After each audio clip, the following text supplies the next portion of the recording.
Hello friends, आज का हमारा टॉपिक है रेगुलेटिंग एक्ट 1773। तो आइए आपको बताएं कि रेगुलेटिंग एक्ट ऑफ 1773 क्यों शुरू हुआ। दरअसल हुआ क्या, जब ईस्ट इंडिया कंपनी भारत में स्थापित हुई तो उसका काम था यहाँ से इंडिया से कमा करके इंग्लैंड में जाके टैक्स देना, ताकि इंग्लैंड को इंडिया से फायदा हो, क्योंकि ईस्ट इंडिया कंपनी इंडिया में आई थी। और जैसा आप जान रहे हैं 1764 के बैटल ऑफ बक्सर के बाद ईस्ट इंडिया कंपनी का यहाँ पे एडमिनिस्ट्रेटिव मामले में भी हस्तक्षेप हो गया, कंप्लीट यहाँ पे शासन होने लगा ईस्ट इंडिया कंपनी का। तो उस कंडीशन में क्या हुआ, जब ब्रिटेन में जो गवर्नमेंट था, ब्रिटेन का जो क्राउन था, वो ये एक्सपेक्ट कर रहा था ईस्ट इंडिया कंपनी आएगी और मतलब वहाँ से आएगी और यहाँ पर लोगों को टैक्स देगी, ढेर सारा धन देगी।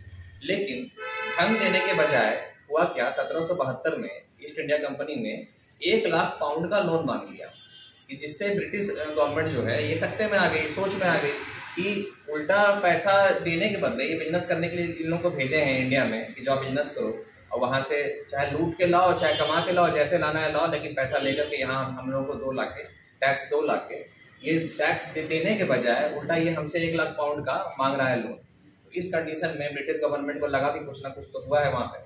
तो क्या हुआ था, जब जांच किया गया तो पाया गया कि ईस्ट इंडिया कंपनी में चरम पे भ्रष्टाचार था, बहुत ज़्यादा लूट मचा हुआ था।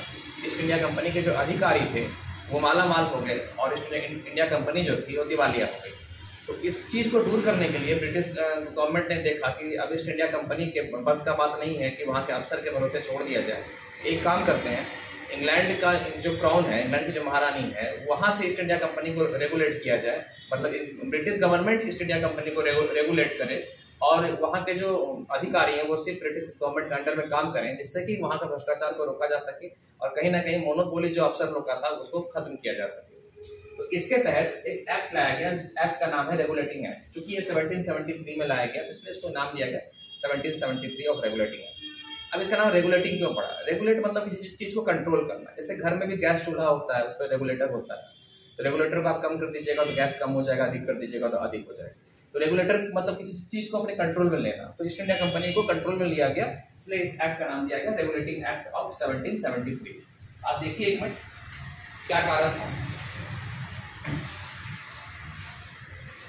अब आइए, घाटा में जाने के पीछे का कारण क्या रहा होगा। घाटा में जाने के पीछे का 4 कारण रहा था। कारण तो बहुत था पर मुख्यतः 4 कारण था। पहला था भ्रष्टाचार।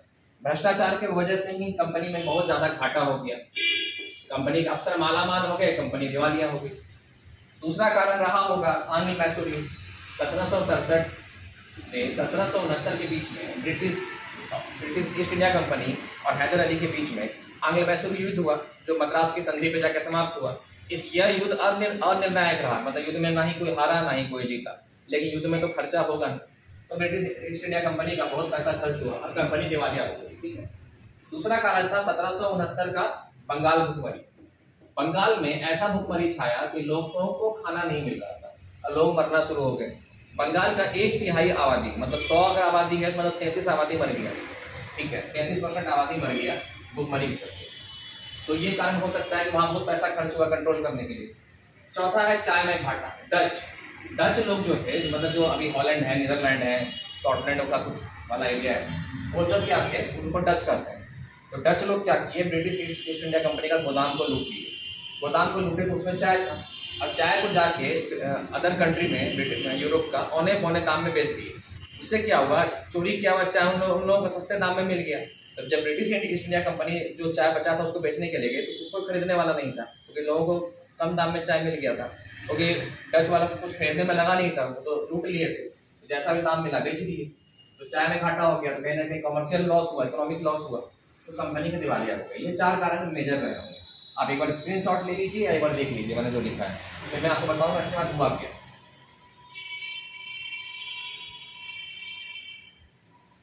चलिए, ये 4 कारण रहा था कंपनी का भ्रष्टाचार को। ठीक है, अब आइए हम देखते हैं कि रेगुलेटिंग एक्ट में क्या क्या मेजर पॉइंट्स कवर हुए, क्या क्या मेन चेंजेस आए। ठीक है, तो जैसा हम जानते हैं 3 प्रेसिडेंसी थी। पहली प्रेसिडेंसी थी बंगाल की, दूसरी थी मद्रास की, तीसरी थी बॉम्बे की। तीनों प्रेसिडेंसी के अपने अपने गवर्नर थे। तो बंगाल के गवर्नर को गवर्नर जनरल बना दिया गया, गवर्नर जनरल बना दिया गया। ठीक है। बंगाल के जो गवर्नर थे वो मद्रास और बॉम्बे के गवर्नर से ऊपर हो गए और उनको गवर्नर जनरल बना दिया गया। और पहले गवर्नर जनरल कौन थे बंगाल के? तो वारेन हास्टिंग थे। वारेन हास्टिंग ये बंगाल के कह सकते हैं रेगुलेटिंग एक्ट आने के पहले अंतिम गवर्नर भी थे और बंगाल के पहले गवर्नर जनरल बने। ठीक है, वारेन हास्टिंग ये किया गया। दूसरा क्या किया गया कि गवर्नर जनरल की काउंसिल में गवर्नर जनरल के अलावा 4 लोगों को ऐड किया गया। ठीक है, ये जो गवर्नर जनरल है विलियम बेंटिक, इनके काउंसिल में 4 लोगों को ऐड किया गया। अब क्या था, कोई भी फैसला जो होना था, जैसे कोई बिल पारित होना है या कुछ नया कानून इम्प्लीमेंट होना है, तो ये एक मिनी पार्लियामेंट, मिनी लेजिस्लेचर का काम करता था। 5 में से 3 वोट जिसके पक्ष में हो गया तो वो बिल जो है पारित हो जाएगा। 1 और 4 5 लोग में से 3 वोट जिसके पक्ष में हो गया वो बिल हो जाएगा पारित। ठीक है, ये किया गया। तीसरा पॉइंट क्या किया गया कि कोर्ट ऑफ डायरेक्टर जिनकी संख्या 24 थी, इनकी नियुक्ति की गई। कोर्ट ऑफ डायरेक्टर जिनकी संख्या 24 थी की नियुक्ति की गई। गवर्नर जनरल अपना सारा रिपोर्ट इनको सौंपते थे, ये सारा रिपोर्ट ब्रिटिश क्राउन को सौंपते थे, जिससे ईस्ट इंडिया कंपनी में किसी एक व्यक्ति का वर्चस्व नहीं हो और डिसेंट्रलाइज किया गया था पावर को, जिसके चलते ईस्ट इंडिया कंपनी घाटा से उभर जाए। ठीक है, इसके अलावा क्या हुआ था, इसके अलावा जो सबसे इम्पोर्टेंट चीज हुआ था कि एक सुप्रीम कोर्ट की स्थापना हुई थी। सुप्रीम कोर्ट की स्थापना हुई थी 1774 में। 1773 के रेगुलेटिंग एक्ट में एक सुप्रीम कोर्ट बनाने की घोषणा हुई और 1774 में एक सुप्रीम कोर्ट की स्थापना हुई।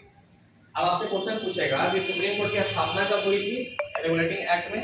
ये 1774 में हुई थी और सुप्रीम कोर्ट की घोषणा कब हुई थी? 1773 में हुई थी। तो ये किस जगह पे हुई थी? ये कलकत्ता में हुई थी। तो कलकत्ता में एक सुप्रीम कोर्ट की स्थापना हुई थी। कलकत्ता में एक सुप्रीम कोर्ट की स्थापना हुई थी और पहली जो जज थी उनका नाम था एलिजा एम्पे।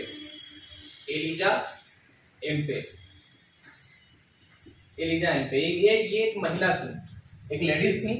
ठीक है, सुप्रीम कोर्ट की स्थापना 1774 में कलकत्ता में हुई थी। पहली जज थी एलिजा एम्पे और 1773 के रेगुलेटिंग एक्ट के तहत हुई थी। ठीक है, तो ये आपको समझ में आ गया क्या था 1773 का रेगुलेटिंग एक्ट। अब इसमें क्या थी ना, कुछ खामियां क्या थी कि जैसे कि गवर्नर जनरल की काउंसिल में 5 लोग हैं, मान लीजिए कि 3 आदमी एक तरफ हो जाए और गवर्नर जनरल कुछ और चाह रहे हैं, 3 लोग नहीं चाह रहे हैं, तो गवर्नर जनरल का पोस्ट का कोई वैल्यू नहीं रहा, तो 3 वोट जिधर पड़ गया वही बिल पारित होगा। उसके अलावा सुप्रीम कोर्ट हर मामले में हस्तक्षेप कर रहा था। जब सुप्रीम कोर्ट का काम है सिर्फ कानून व्यवस्था को संचालित करना, हर मामले में हस्तक्षेप करना, तो ये कुछ खामियां थी जिसके चलते पिट्स इंडिया एक्ट 1784 आया, जो मैं आपको नेक्स्ट क्लास में पढ़ाऊंगा। मुझे लगता है आपको ये रेगुलेटिंग एक्ट समझ में आ गया होगा। ठीक है दोस्तों, नेक्स्ट क्लास में होगा पिट्स इंडिया एक्ट 1784। तब तक आप देखते रहिए हमारा channel Vidyadani DG. Thank you.